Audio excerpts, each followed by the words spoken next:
Tumatakbo na ang investigasyon ng Senado kaugnay sa isyong kinasasangkutan ng nagbitiw na si DILG Undersecretary Rico Puno. Isa sa usapin ay ang umano'y maanumalyang paghawak nito sa usapin na may kinalaman sa pulisya, partikular na ang pagbili ng M4 rifle. Ang nasabing rifle deal ay nagsimula sa pag-award ng PNP Bids and Awards Committee sa kaisa-isang bidder na R. Espinelli Trading na siyang may karapatan na mag-supply sa PNP ng 1,800 units ng M4 rifles na nagkakahalaga ng 89,000 piso bawat isang unit.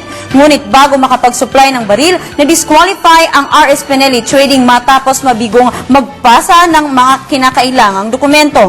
Bukod pa dito, matatandaan na ipinapahinto din ni Pangulong Aquino kay Puno ang nasabing rifle deal matapos malaman na mas mababa sa 80,000 piso ang presyo nito bawat isa sa internet na nagkakahalaga lamang ng 1,000 dolyar o mahigit pa sa 40,000 piso lamang. Samantala, sinabi naman ni Puno sa aming sinagawang live interview na hindi matatawag na manumalya ang naturang kasunduan dahil na-disqualify umano sa naturang bidder. Ang pagbili ng M4 rifle ng PNP ay upang mapunan ang umano ang kakulangan ng pulisya sa long firearms at partikular na sa ipapahawak sa elite unit ng PNP na Special Action Force.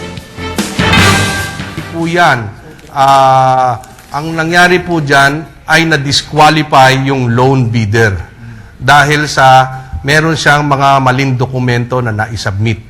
Alam mo tayo, very strict tayo do sa procurement law natin na dapat kumpleto ka ng papeles. At meron siyang hindi na ibigay kaya siya ay na-disqualify. Kaya nga tinatanong ko nga sa kanila, ano ba itong anomalya na ito? Dahil na-disqualify nga yung ating loan bidder. Meron pa silang mga sinasabi na nabigyan daw po kami ng pera. Napakarangal ng mga tao natin doon sa Bids and Awards Committee. At makikita ninyo, very transparent sila.